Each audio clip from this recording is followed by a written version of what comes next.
From Anshe Sfard Beth El Emeth Congregation, it's time to take 10 Minutes for Torah with Rabbi Joel Finkelstein.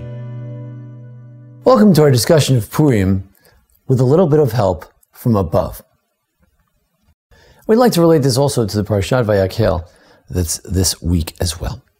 If we look in the story of Megillah, nothing exemplifies greater than the Megillah of Esther, the Hester Panim, the notion that God somehow hides his face, but the notion nonetheless that there is Hashgachat Hashem, there is a hidden hand of God in everything that we do, despite the fact that we live in an era in which very often God's hand and God's face is hidden, so to speak.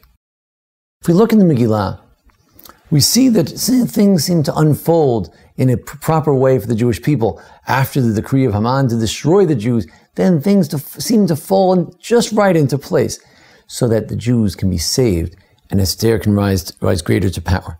The rabbis see within this the hand of God, and they express this in the notion of inserting angels into the story of the Megillah, where a normal reader just sees the political intrigue in the king's court.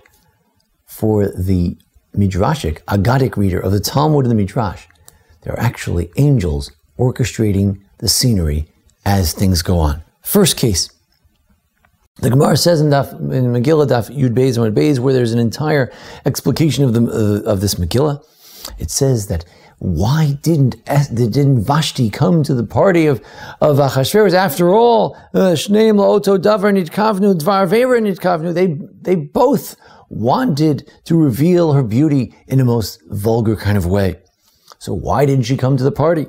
The answer is Ba Gavriel Vasal Azanav. Gavriel, the angel, came and he made her tail, and therefore she refused to appear with a tail at the party of Achashverosh. That was the first hand of God to make sure that Vashti left the scene, and that opened the door for Esther. Then the question was, what do you do with Vashti? Do you kill her? Do you get rid of her? Do you exile her? What do you do? Vayom Memuchan spoke up. There is a midrash that says that Memuchan was not Haman, or Haman Memuchan. That Memuchan was Michael.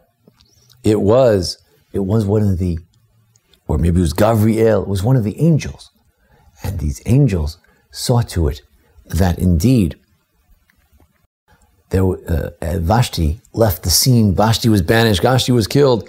Or the Shivat HaSarisim, the 7 helpers and advisors, they were all 7 angels advising him to get rid of Vashti to make room for Esther. The 7 advisors, they came to God, according to the Midrash, and they said, God, these people are going to destroy the Jews. Do these people bring any sacrifices to you? No. Only the Jews. You have to preserve the Jews. The 7 advisors to the king were really the 7 advisors to the ultimate king, and they were helping behind the scenes to make sure that God saved the Jews. Tedvav Amud Bet, later on in the Gemara goes on and says that at that very important moment when Esther tried to appear before the king without permission, unannounced, Rabbi Yochanan said there were 3 angels who came at that time. One lifted her head. She was dragging her head. She had been fasting. She was worried. She held her head the wrong way. A model, a queen, needs to hold her head high. She didn't know how to do it. The angel came and lifted her head. One angel came and he put a thread of grace on her, that she seemed more charming than ever. And one lengthened the scepter so that indeed the scepter reached her head. It wouldn't have, it might not have, but it did reach her head. Then that night, that fateful night, Achashverosh couldn't sleep. Nadash Nat HaMelech, who woke him up? Nadadu Elyonim, the Elyonim al Tachtonim, the people in heaven, those in heaven, they woke them up. Who were they? Rashi says, the Malachim, the angels in heaven, woke them up, and they said that there must be something that this fellow could do to return the favor to Achashverosh, and he realized how guilty he was for not doing something better for Mordechai, for saving his life. Then later on, they're reading the book to him. He can't sleep, so they read the book of records, the Sefer Zichronot, and they find that it says that Mordechai saved Haman's life, Achashverosh's life. So the rabbis say, but Shimshi, there was a Jew there who was a no-goodnik, and he kept erasing Mordechai's name from the book. Gavriel Kosev, but the angel kept writing Mordechai's story back in the book, so Achashverosh would remember, and Achashverosh would realize that Mordechai and Esther are the good guys on the right side. Later on, Tet Zayin Amud Aleph, the Gemara says that when Esther said, "Oh, you want to know why I'm really upset, Achashverosh? It's because of this terrible Haman, Haran Hara Hazeh, this one." But the rabbis say that she was in some ways accusing Achashverosh, who was complicitous to the destruction of the Jews. She was accusing him. So the angels took her finger and they pointed it away from Achashverosh at Haman, so that indeed she pointed in the right direction and no implication was made that somehow she was accusing Achashverosh.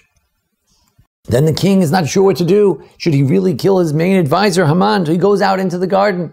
And there the rabbis say that the angels were chopping down trees to make Achashverosh even more angry. And then Haman falls on the bed. How did he fall? The angel pushed him, and they made him fall on the bed.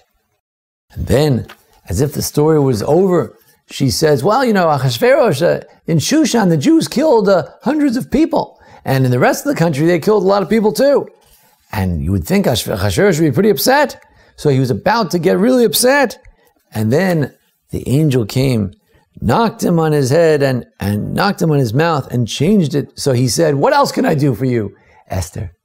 Here the rabbis have about 10 stories of angels. 10 places where they see a hand of God directing the events. It may not seem obvious. It seems that God has turned his back on the Jews. It seems that the Jewish story is over. But sure enough, the rabbis say that little do we realize, there are little angels, God's messengers. God sends his messengers to save us in these little sorts of ways. Even in all of our work that we do throughout the year, throughout the week, we always think that I'm doing it. I'm in charge. I know what's going on around here. But the Torah says that when they had to build a Mishkan, they had to build a tabernacle, do something important, to build something important, Vayimaleo to a Ruach Elokim, to do anything in life, we need that little extra angelic help from God to get it right.